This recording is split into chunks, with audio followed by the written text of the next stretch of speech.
The small town of Port Arthur, Texas, had always been known for its quiet streets, friendly neighbors, and, of course, its close-knit community. But everything changed the moment Reverend James Walker found himself standing in front of a mirror, staring at the person who had been his wife for 3 days. It wasn't that he didn't love Sarah, but something about her just didn't seem right. They had only been married recently, a whirlwind romance that seemed to follow all the right steps, the kind of fairy tale story his church would applaud. Yet in the privacy of their home that fateful night, James discovered a truth that shattered everything he thought he knew about her. He had been in the bathroom, getting ready for bed after their wedding celebration. As he reached for his toothbrush, something caught his eye. There, resting on the bathroom counter, was a box. The box was unassuming, but its contents would change his life forever. Inside was a set of documents, medical records, surgical histories, and most shockingly, a letter from Sarah herself. His hands trembled as he read through the papers. It was clear now. Sarah wasn't the woman she had led him to believe. She was a transgender woman, and she had undergone gender-affirming surgery years before meeting him. The realization hit James like a wave.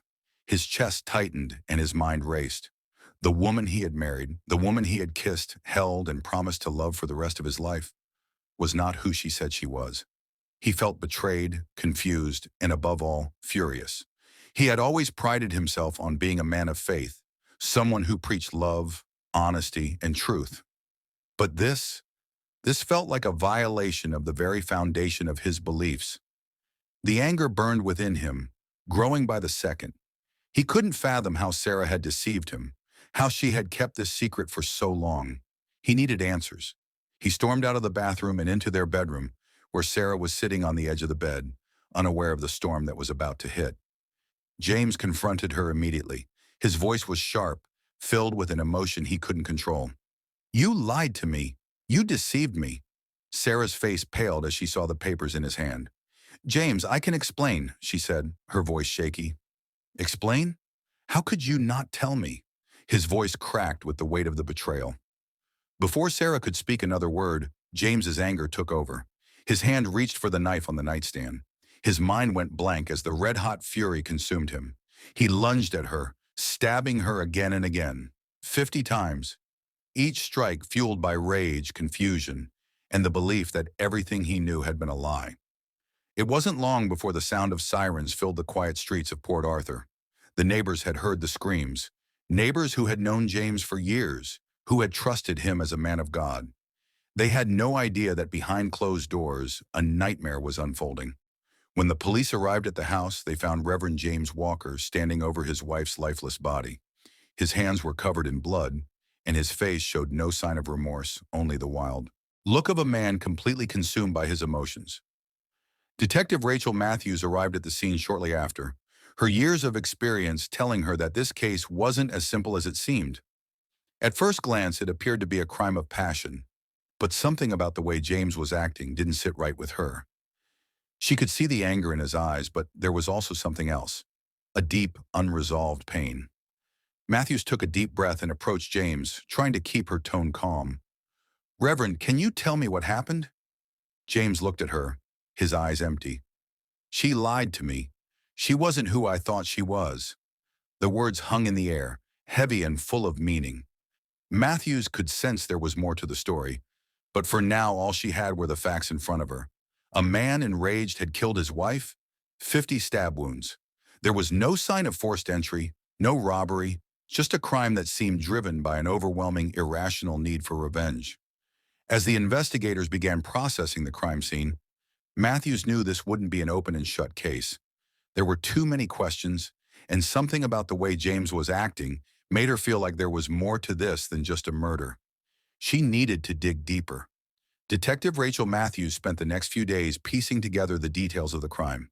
The investigation was still fresh, but something about the case gnawed at her, urging her to dig deeper.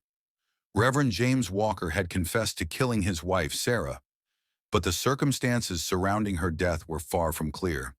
The official story, rage, betrayal, and violent passion, seemed too simplistic, even if it was backed by James's confession. Matthews knew there was more to uncover. The first order of business was to speak with the people who knew James and Sarah best. After all, in cases like these, the people closest to the victims often held the key to understanding the truth. She began by meeting with the church members. The congregation was shocked. Sarah was beloved in their community. As a transgender woman, she had been an active advocate for acceptance and equality, especially among the church's younger members. To everyone in Port Arthur, Sarah had seemed like a beacon of courage, an example of someone living her truth. "We loved her," said Evelyn Turner, one of the church's longtime members. "She was kind-hearted, never once made us feel uncomfortable. And James, well, he loved her. Everyone saw that."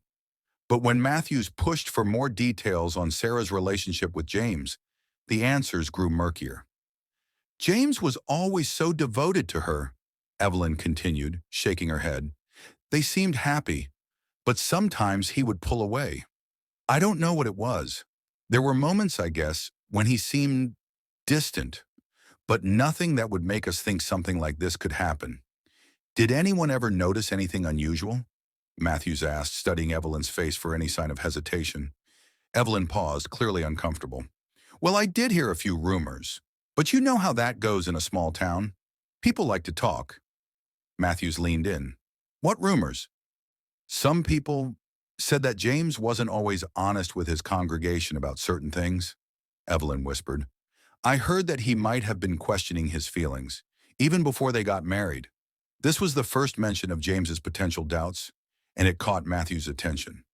She thanked Evelyn and left the church, her mind racing.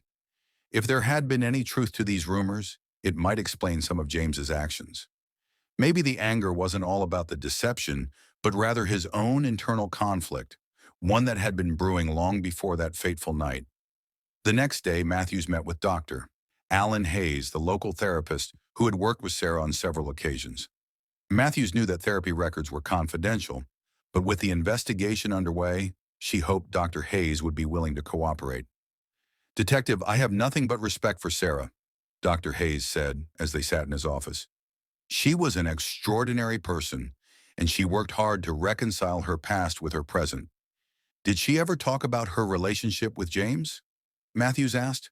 The doctor nodded. "Yes, Sarah was very open with me about her relationship with him. She had concerns, of course, like anyone would when starting a new relationship. But I also know she genuinely loved him. She believed James loved her, too." "And James?" Matthews pressed. "Did he ever express doubts?" Dr. Hayes hesitated. "James was a man of faith, a leader in his community, but in our sessions he seemed conflicted. He came to see me a few times before their wedding, seeking advice. He had fears, and while he never outright said it, there were times I sensed he struggled with the idea of being married to a transgender woman." Matthews frowned. This was starting to paint a different picture. James had struggled with his own feelings of acceptance long before he killed Sarah. His rage might have been more complicated than a simple betrayal. "Did he ever express violent thoughts?" Matthews asked, pressing further. "No, not violence," Dr. Hayes replied quickly. "But there was certainly anxiety. James feared how others would perceive him, both personally and as a pastor. He struggled with reconciling his love for Sarah with the expectations of his church and community." "So you think he might have been more conflicted than he let on?" Matthews asked, her thoughts racing. "I do," Dr. Hayes said, "but I also believe James genuinely wanted to make his marriage work. That's why I think what happened was so tragic. It wasn't just a crime of passion, it was the culmination of so many conflicting emotions: shame, confusion, love, and fear." Matthews thanked Dr. Hayes and left his office, feeling like she was starting to understand the deeper motivations behind James's actions. This wasn't just a simple case of a man killing his wife in a fit of rage. It was a complex mixture of internal struggles, societal pressures, and a devastating, impulsive choice. Back at the station, Matthews reviewed the confession James had given after the murder. He admitted to stabbing Sarah 50 times, but he had not explained why it escalated to such a violent act. Matthews believed that, like many people, James had kept his true feelings buried, even from himself. The discovery of Sarah's gender identity had brought all his pent-up fear and anger to the surface. But there was still one question lingering. Was that the only thing driving him, or was there something more to this tragic incident? As Matthews prepared to dig deeper, she knew one thing for sure. This case wasn't just about a murder. It was about understanding the complexities of identity, guilt, and fear that had ultimately led to Sarah's death. Detective Rachel Matthews could feel the weight of the investigation pressing down on her as the days went by. The more she learned about Reverend James Walker and Sarah's marriage, the more complicated the case became. On the surface, it looked like a simple crime of passion, one man, one woman, and a deadly burst of rage. But Matthews was certain there was something deeper, something hidden beneath the surface that could explain why a man would kill his wife with such brutality. The confession James had given was chilling in its simplicity. He had stabbed Sarah 50 times. Each thrust of the knife seemed to be driven by a deep sense of betrayal and shame. He had learned of Sarah's past, her transition, and had become consumed by anger, confused by the woman he had married. But Matthews couldn't ignore the nagging feeling that there was more to this story, something that hadn't come to light yet. As Matthews delved deeper into Sarah's history, she realized that Sarah's life wasn't as simple as it appeared. She had been a brave woman, fighting for acceptance in a world that often didn't understand her. But Matthews knew that Sarah had also lived a life full of struggles, hidden parts of her past that, until now, had never been uncovered. Sarah had been born Samuel Adams, and she had grown up in Port Arthur, Texas, as a man. She had undergone gender-affirming surgery in her late 20s, after years of struggling with her identity. But Matthews discovered that Sarah had kept the full details of her past hidden, even from those closest to her. She had never mentioned her previous life to James before their marriage. Matthews met with Sarah's best friend, Michelle Johnson, who had known Sarah since high school. "Sarah was always so strong, you know," Michelle said, sitting across from Matthews at a small cafe. "She fought for herself, for her truth, but she also kept a lot of things locked away. I never knew the full story of her transition until much later. She only told me bits and pieces." "Did she ever mention any issues in her relationship with James?" Matthews asked, studying Michelle's face. Michelle looked down at her coffee, clearly struggling with the question. "Not at first. She was so happy with him. James was supportive. He seemed like the perfect man for her. But after they got married, I noticed she started getting more distant. She'd always look over her shoulder, like she was worried someone might find out something." "What was she worried about?" Matthews asked, sensing there was more to this. Michelle hesitated before answering. "I think she worried that James might not fully accept her, not in the way that she needed. She was afraid he might have been more confused than he let on, even if he tried to push it away." The pieces were beginning to fall into place. It was clear now that Sarah had never fully disclosed her past to James, despite their love and commitment. The fear of rejection, the pressure to maintain a facade of normalcy, it had all weighed heavily on Sarah. But why hadn't she told James? Was it fear of losing him, or was it something more? Matthews needed to understand the underlying factors that led Sarah to keep such a significant secret. The breakthrough came when Matthews received a call from the local clinic where Sarah had received hormone replacement therapy, HRT, years ago. The clinic had records that could shed light on Sarah's mental and emotional state during the period leading up to her marriage. Sarah had undergone HRT treatment for years, but Matthews found something even more telling: a series of therapy sessions where Sarah had spoken openly about her fears. The notes from her psychologist revealed that Sarah had struggled with depression and anxiety, both before and after her transition. One of the key points in the notes was Sarah's fear of being unlovable because of her gender identity. She had confided in her therapist that she was terrified of losing the love of those closest to her, especially her partner James. In one particular session, Sarah had expressed deep regret about not telling James about her past earlier in their relationship. She was afraid that, if he knew the truth, he wouldn't be able to accept her.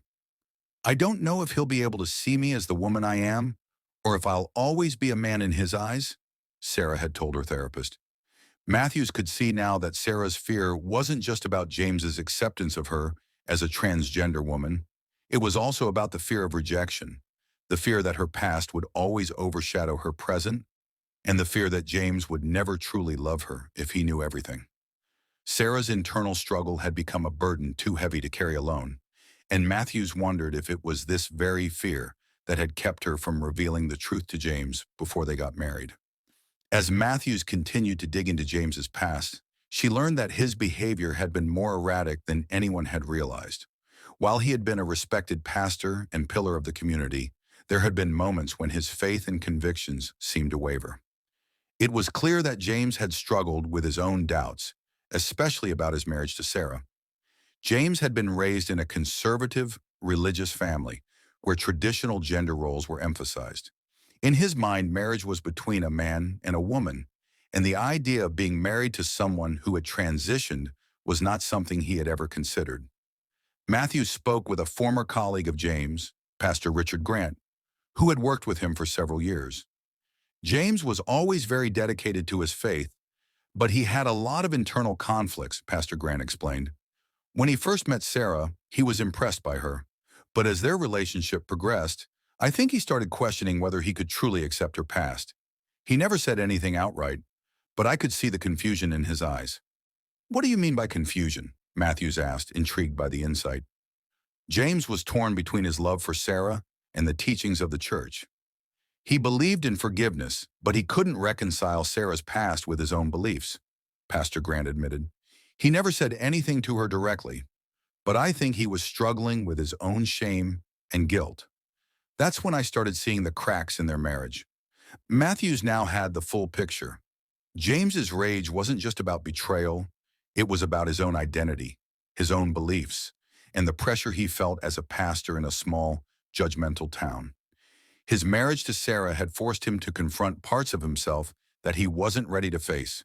And when Sarah's secret was revealed, it was more than he could handle.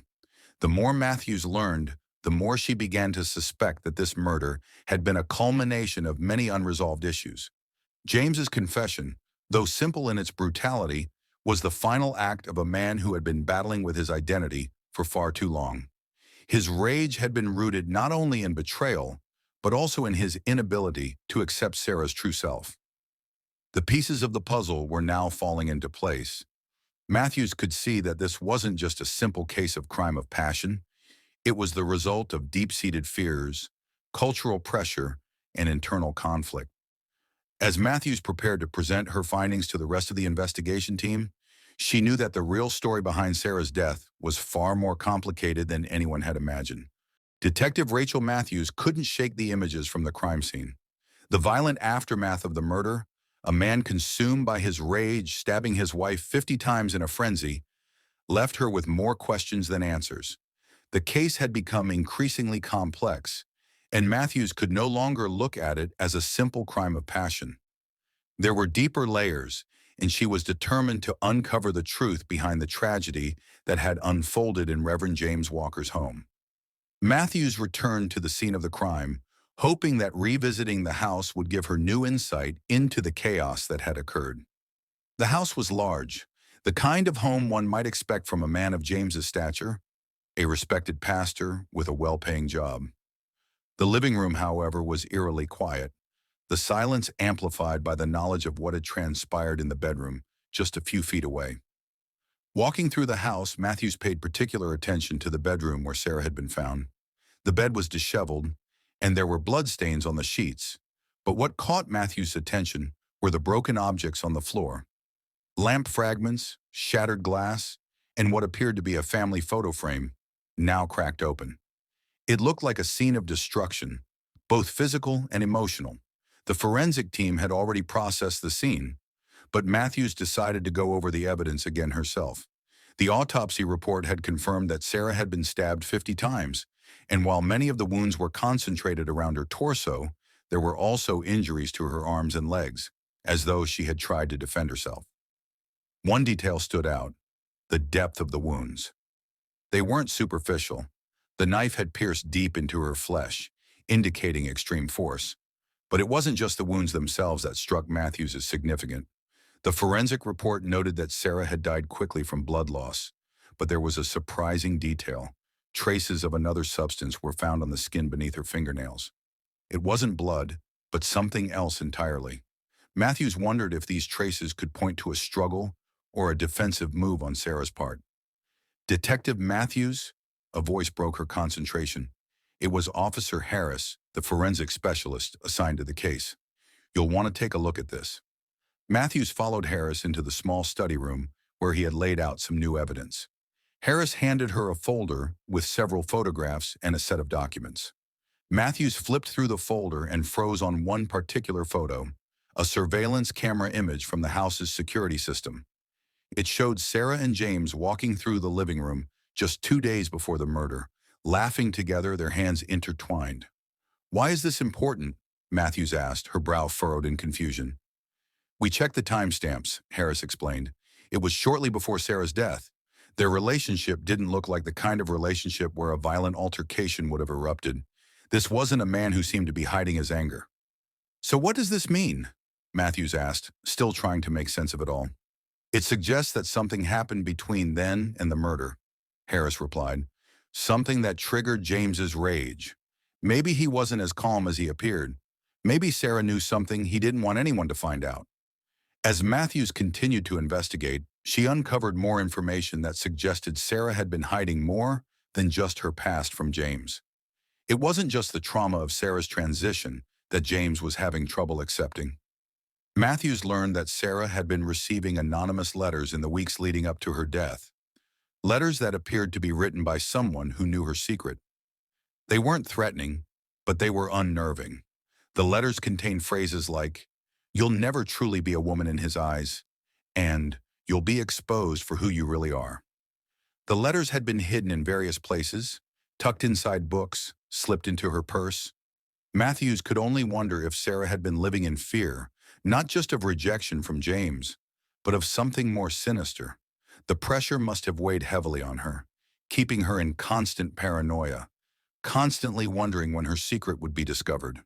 It became increasingly clear that the breakdown of Sarah's marriage wasn't solely due to James's inability to accept her past. It was also about a deeper, more complicated truth, one that neither of them had been able to face. Sarah had kept her fear buried, but it was now evident that James's reaction to her past wasn't just about his beliefs. There was another layer, a layer of insecurity, a fear of losing control. As Matthews continued to uncover Sarah's hidden life, she realized that James had been unraveling long before the wedding. His confessions during his police interviews had hinted at unresolved doubts, but Matthews knew there was more to the story. She decided to visit James again at the police station to continue questioning him.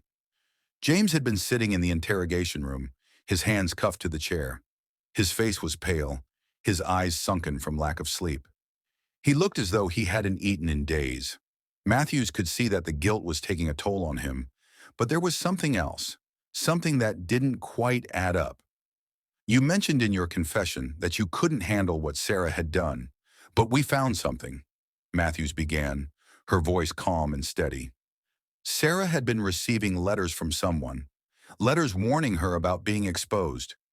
Did you know anything about this? James's expression darkened. He looked away from her, his jaw tightening. I don't know anything about those letters.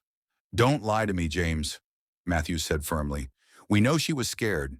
She didn't just keep this from you. She was hiding from something else, someone else. Tell me the truth.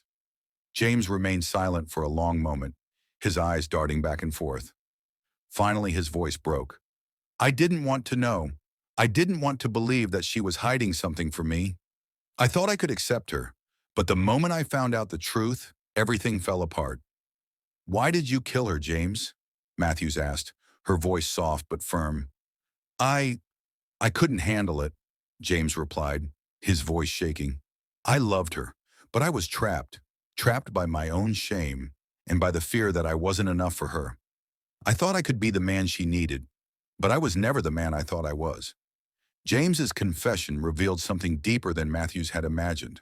A man who had been living in a constant state of denial, afraid of confronting his own prejudices and fears. It wasn't just about Sarah's transition. It was about his inability to reconcile his love for her with his own sense of self. With every new piece of evidence, Matthews could see the tragic complexity of the case. Sarah's life had been one of constant fear, and James's love had been one of confusion and denial. Their marriage, built on fragile foundations, had crumbled under the weight of secrets, lies, and unspeakable truths. But one thing was certain. Sarah's death was not just an act of rage. It was the tragic result of two lives, torn apart by misunderstandings, insecurities, and the inability to confront the realities of their own emotions. And as Matthews pieced together the final threads of the investigation, she knew that the truth, no matter how painful, had to come to light. Detective Rachel Matthews sat alone in her car, the quiet hum of the engine providing little comfort as she reviewed her notes. It had been days since Sarah Walker's brutal murder, but the pieces of the case were only beginning to make sense. Each new revelation added another layer to the complex, heartbreaking story of betrayal, rage, and lost love. Yet Matthews knew the truth still eluded her. There was something about James's confession that felt incomplete, as though he was hiding a deeper truth. She had spent hours reviewing the forensic evidence, the photographs of the crime scene, and the psychological profile of James Walker, but nothing gave her the clarity she needed. What was the tipping point? What had caused the seemingly calm, composed pastor to snap, killing his wife in a violent frenzy? Matthews felt the weight of the case on her shoulders, knowing that the answers she sought were the only thing standing between justice for Sarah and the chaos of a man who had let his emotions spiral out of control.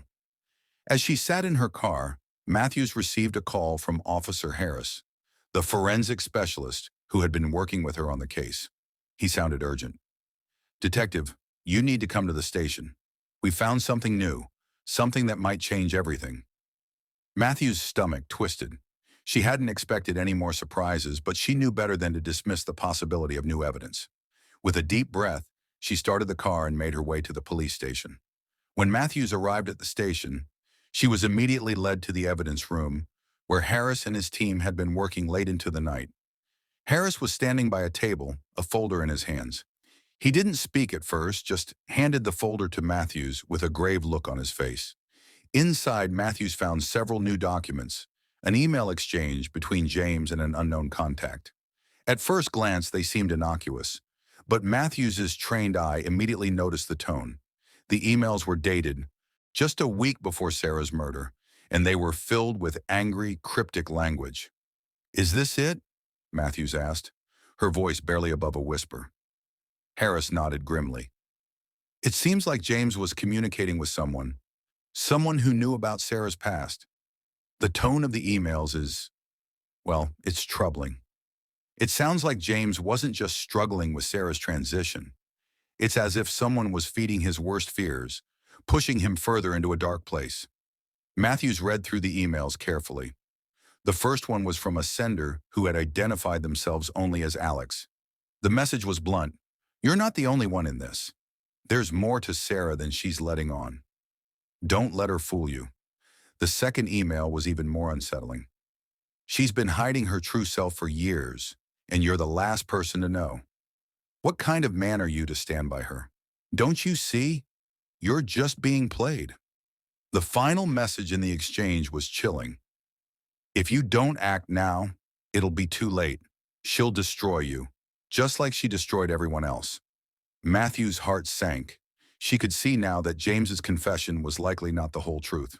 The emails suggested there was someone else involved, someone who had been manipulating James's thoughts, feeding him paranoia and doubt. It wasn't just his own fears that had led him to murder Sarah. He had been encouraged by someone else, someone who had twisted his mind and pushed him toward violence.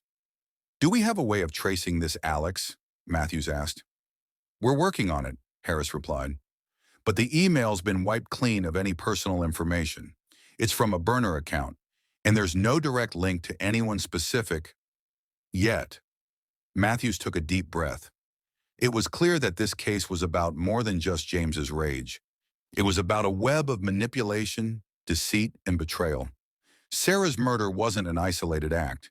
It was the result of a calculated effort to destroy her life and her marriage. The more Matthews delved into the details of the case, the more she uncovered about the mysterious figure behind the emails. Alex wasn't just some random person trying to stir trouble.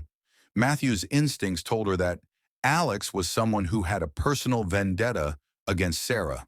But who and why? As Matthews dug deeper into Sarah's past, she began to piece together a disturbing connection. Sarah had come from a troubled background, and her transition hadn't been the only secret she'd been hiding. A few years ago, Sarah had been involved in a custody battle with her estranged mother, a battle that had dragged on for months. There had been allegations of emotional abuse, manipulation, and threats, things that Sarah had never fully disclosed to James. Could it be that the person behind the emails was connected to her mother? Matthews couldn't ignore the possibility, but the more Matthews learned, the clearer it became that the case was spiraling into something far more complicated. It wasn't just about James's inability to accept Sarah's past. It was about a much larger conspiracy of manipulation and psychological warfare. Someone had preyed on James's insecurities, using his love for Sarah to manipulate him into committing an unthinkable act. The breakthrough came when Matthews tracked down Sarah's mother, Barbara Winters. She had been living in another town, a few hours away, but Matthews knew she had to speak to her. When Matthews arrived at Barbara's house, she was met with a cold reception. Barbara seemed evasive, unwilling to speak at first, but Matthews was persistent. She knew she needed answers. After a long, tense conversation, Barbara finally revealed the truth. "Sarah and we had our differences," Barbara admitted, her voice trembling with emotion. "I never agreed with her transition. I didn't understand it, and I couldn't accept it. But I never thought she would get involved with someone like James." Matthews leaned forward, sensing that Barbara was holding something back. "Tell me more. Did you know about the emails? Did you have any idea that someone was manipulating James?" Barbara's eyes widened with shock. "I didn't send any emails, Detective, but I know who did. It was my sister, Sarah's aunt, Leslie. She always hated Sarah's choices. She wanted to destroy her. When I told her about the marriage, I think she just snapped." It was then that Matthews understood the true depth of the tragedy. Sarah's aunt, Leslie, had been behind the anonymous emails.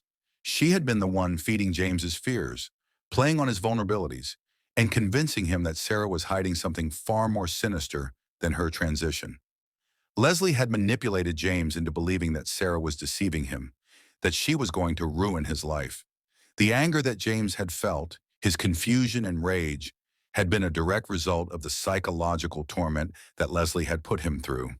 And in that moment, Matthews realized that the murder of Sarah Walker was not only the result of a man's broken psyche, it was the culmination of a carefully orchestrated plot that had been brewing for years. With the full truth now revealed, Matthews knew that the case was far from over. James had been manipulated, but that did not absolve him of his actions. He had still taken Sarah's life, and he would have to face the consequences. But Matthews also understood that this was a tragedy for everyone involved, not just for Sarah and James, but for the entire family. The web of lies, manipulation, and emotional abuse had created a deadly storm, one that had destroyed lives and torn apart a community. As Matthews walked away from the police station, she couldn't help but feel a sense of sorrow. This was a case that had no true winners. The only thing left was the hope that the truth would bring some semblance of closure, if such a thing was even possible. Detective Rachel Matthews stood in front of the interrogation room door, her mind racing through the tangled web of lies and betrayals that had led to Sarah Walker's tragic death. The case had taken many twists and turns, and now with the revelation of Sarah's Aunt Leslie's involvement, Matthews knew the last piece of the puzzle was within reach. James Walker was about to face the consequences of his actions, but the true mastermind, Leslie, remained at large. After uncovering the shocking connection between Sarah's mother, Barbara, and her estranged aunt, Matthews was determined to finally confront Leslie. The emotions in this case were too complex for a simple resolution. There had been manipulation, anger, jealousy, and love twisted into something unrecognizable. Yet no matter how complicated, Matthews' duty remained clear: justice for Sarah. She was now in the interrogation room, preparing to speak with James once again. After his initial confession, James had been cooperative, but Matthews knew that there were still many unanswered questions. She needed him to fully understand the scope of the manipulation that had pushed him to murder. She also hoped that he would provide more details about his relationship with Leslie, especially if she played a more active role in Sarah's death than anyone could have imagined. As Matthews stepped inside, James looked up. His face was still weary, his hands cuffed to the table in front of him. But today there was a difference in his demeanor. He wasn't as defensive. His shoulders slumped as though the weight of the truth was beginning to sink in. "Detective Matthews," he said softly, his voice lacking its earlier arrogance, "I know I've already confessed, but you want the whole truth, don't you?" Matthews nodded, leaning forward. "Yes, James. I want the full story. I need to understand what pushed you to do what you did. The rage, the stabbing. It wasn't just about your discovery of Sarah's past. There was something else, something darker." James looked down, his face flushed with a mixture of shame and disbelief. "I didn't want to hurt her. You have to believe me. I loved Sarah, and I thought she loved me. But when I found out, everything just shattered." "You're talking about her transition?" Matthews asked, trying to gently lead him into the conversation. "No," he replied, his voice quivering. "I mean, yes, that was part of it, but there was more. I found out that Sarah had been hiding something even bigger from me, and it was like I didn't even know her anymore. But the worst part was, I wasn't just angry at Sarah. I was angry at everyone, at myself, at the world. And then, when the emails came, it felt like they were just confirming everything I had feared." Matthew's eyes narrowed as she recalled the series of cryptic emails James had exchanged with an anonymous person. The emails had been the catalyst that sent James into a tailspin, pushing him toward violence. But who had sent them? "James, you didn't just receive those emails on your own. Someone else was feeding you those thoughts. Someone who wanted you to believe that Sarah was deceiving you, that she wasn't what she claimed to be," Matthews said, watching his reaction closely. His face twitched, and for a moment, Matthews thought he might speak the truth. Instead, he shook his head. "I never thought about who was behind the emails. I didn't care. All I knew was that they made sense. They played on every fear I had. But now I realize that I should have looked deeper. I was blind." Matthews pressed harder. "You need to tell me who sent those emails, James. Who was behind it?" For the first time in their conversation, James's eyes flickered with hesitation. Then his voice trembled as he spoke the name. It was Leslie, Sarah's aunt. The words hung in the air, thick with the weight of the revelation. Matthews leaned back in her chair, absorbing the new information. "Leslie?" she asked, her voice steady but laced with disbelief. "Are you sure?" James nodded slowly, his face pale. "I didn't want to believe it, but it makes sense now. After everything came out, after I found out about her past, I started thinking about the things Leslie had said to me over the years. She'd always been hostile towards Sarah. I didn't understand it then, but looking back, I can see it now. She wanted me to hate Sarah. She wanted to destroy her." Matthew's mind raced. She had suspected that someone close to Sarah had been involved in the manipulation, but hearing James's confirmation made it all the more real. The emails were part of a larger scheme, one carefully designed by Leslie to destroy her niece's happiness. The more Matthews thought about it, the clearer it became that Leslie's involvement went far beyond just planting seeds of doubt in James's mind. She had orchestrated the whole thing. Leslie had used James's insecurities, his fears, and his ignorance to push him into committing a terrible crime.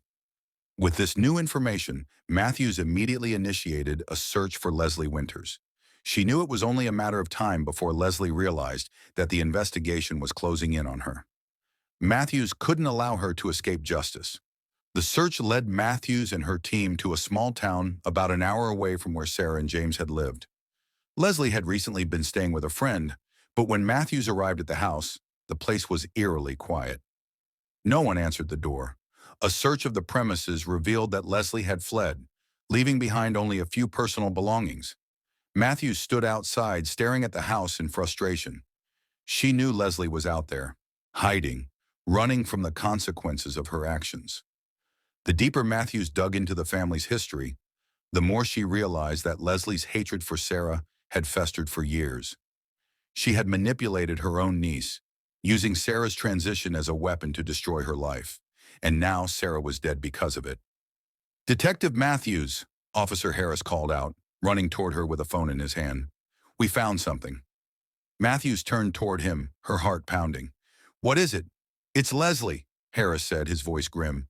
"She's been using a fake identity online, and we've tracked her to a remote location. We're going to need backup, but it looks like she's been hiding out there for a while." Matthews felt a wave of relief wash over her. The hunt was nearly over. They had a chance to catch Leslie before she could disappear completely. "Let's move," Matthews said, her voice firm. "It's time to bring her in." The chase was on, and Matthews knew that the end of the case was drawing near. But as she drove toward the location, she couldn't help but feel a sense of dread. The truth about Sarah's death was painful, but it was only the beginning. Bringing Leslie to justice was necessary, but Matthews understood that this case wasn't just about punishment. It was about healing, about giving Sarah's family the closure they deserved. As Matthews and her team approached the house where Leslie had been hiding, she prepared herself for whatever lay ahead. She knew it wouldn't be easy, but it had to be done. Inside, Leslie was ready to face the consequences of her actions. The truth had come crashing down, and soon justice would be served. The air felt heavy as Detective Rachel Matthews' team surrounded the small, rundown cabin in the middle of nowhere. This wasn't where anyone would expect to find a woman like Leslie Winters, the mastermind behind Sarah's tragic death. Matthews's instincts told her that Leslie wasn't just running from the law. She was running from something much deeper, the guilt and manipulation that had shaped her entire existence. Matthews had dealt with many cases in her career, but this one felt personal. Sarah Walker had been deceived, manipulated by her own family, and ultimately murdered in a fit of rage because of the lies that Leslie had spun. The tragedy wasn't just in the murder, it was in the destruction of everything Sarah had worked to build in her life. Sarah, a woman trying to live authentically, had been torn apart by the one person who should have loved and protected her the most. As Matthews approached the cabin, she could hear the hum of her team's radios, the sounds of officers checking their positions, and the low murmur of their voices. Every member of the team knew the gravity of the situation. Leslie wasn't just a fugitive. She was a woman with nothing left to lose.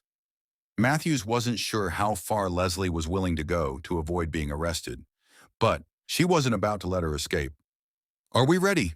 Matthews asked, her voice calm but firm. She had to maintain control of the situation.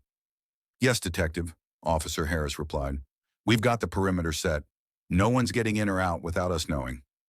"Good," Matthews nodded. "Let's move in." The officers made their way toward the cabin in a coordinated manner, maintaining their cover as they closed in on the structure. Matthew's heart was pounding in her chest. This wasn't just about catching Leslie. It was about stopping the ripple effect that her actions had caused. The woman had orchestrated Sarah's death, and Matthews knew that if she didn't act decisively, Leslie could slip away once again. They reached the front door, and Matthews signaled for them to hold their positions. With one swift motion, she knocked on the door, the sound echoing in the otherwise quiet night. Silence followed. "Leslie Winters," Matthews shouted, her voice firm. "We know you're inside. Come out peacefully and no one will get hurt." For a long moment, there was nothing but eerie silence. Matthews could almost feel Leslie's presence behind the door, silent, waiting, calculating. Then the door creaked open slightly, revealing only a sliver of darkness. "I'm not going anywhere," Leslie's voice came from the shadows. "You can't make me." Matthews's instincts flared. She knew that Leslie wasn't giving up without a fight, and the situation could quickly escalate. Matthews' thoughts flashed back to Sarah's brutal murder, the 50 stabbing wounds that had ended her life so violently. There was no way Matthews was going to allow Leslie to hurt anyone else. "Leslie, don't do this," Matthews called out, her voice calm but resolute. "You've already taken one life. Don't make it worse." For a moment, there was a stillness that hung in the air. The tension was unbearable. Then, with a sudden movement, Leslie threw the door open and dashed for the back of the cabin, the sound of her feet slapping against the wooden floor reverberating through the night. "Go! Go!" Matthews barked, her heart racing as she sprinted after Leslie, the officers following close behind. They fanned out, searching for Leslie in the small clearing behind the cabin. Matthews spotted her just ahead, her figure moving erratically. Leslie was running, but her movements were desperate. Matthews knew she had to act fast. "Leslie, stop!" Matthews called out again, her voice commanding, but it only spurred Leslie on. She was weaving between trees, her figure barely visible in the dim light. Matthews was closing the distance when Leslie suddenly stopped, spinning around to face her. With a sharp gasp, Leslie raised a gun, her hands shaking as she aimed it toward Matthews. Matthews' heart skipped a beat, but she didn't stop moving. She had no choice but to act. "Leslie!" Matthews shouted, her voice steady despite the danger. "Put the gun down. It's over." Leslie's eyes were wild with fear and rage. Her breath was shallow, her finger twitching on the trigger. "You don't understand," she screamed, her voice cracking. "You don't know what it was like. I had to do it. I couldn't let her live a lie." Matthews knew Leslie wasn't talking about Sarah anymore. She was talking about herself, the twisted justification she had used for destroying her niece's life. But Matthews wasn't here for Leslie's excuses. She was here for justice. With a quick move, Matthews dove to the side, her hand reaching for her own weapon. She fired a warning shot into the air. "I don't want to do this, Leslie," Matthews called out, her voice full of authority. "Put the gun down." Leslie hesitated for a moment, her eyes flickering between Matthews and the officers who were slowly closing in. Then the weapon dropped from her hands, clattering to the ground. The sound of the gun hitting the dirt was like a release, a signal that the nightmare was finally coming to an end. Matthews approached carefully, her gun still drawn but now relaxed in her hand. She didn't know what drove Leslie to this point, but she could see the brokenness in her eyes. The manipulation, the deceit, and the rage had all come to a head in this final confrontation. Leslie fell to her knees, tears streaming down her face as she was cuffed and taken into custody. Matthews didn't speak. There were no words needed. The law had been upheld, and justice, though bitter, had been served. Later, as Matthews sat in her office reviewing the case files one last time, she reflected on the tragedy that had unfolded. Sarah Walker's death would haunt her for a long time, and the consequences of Leslie's actions would ripple through their family for years to come. But as she looked at the files, she couldn't help but feel a small sense of closure. Justice had been done, and though it wouldn't bring Sarah back, it was a step toward healing. The case had come to a close, but Rachel Matthews knew that the scars left behind would never fully heal.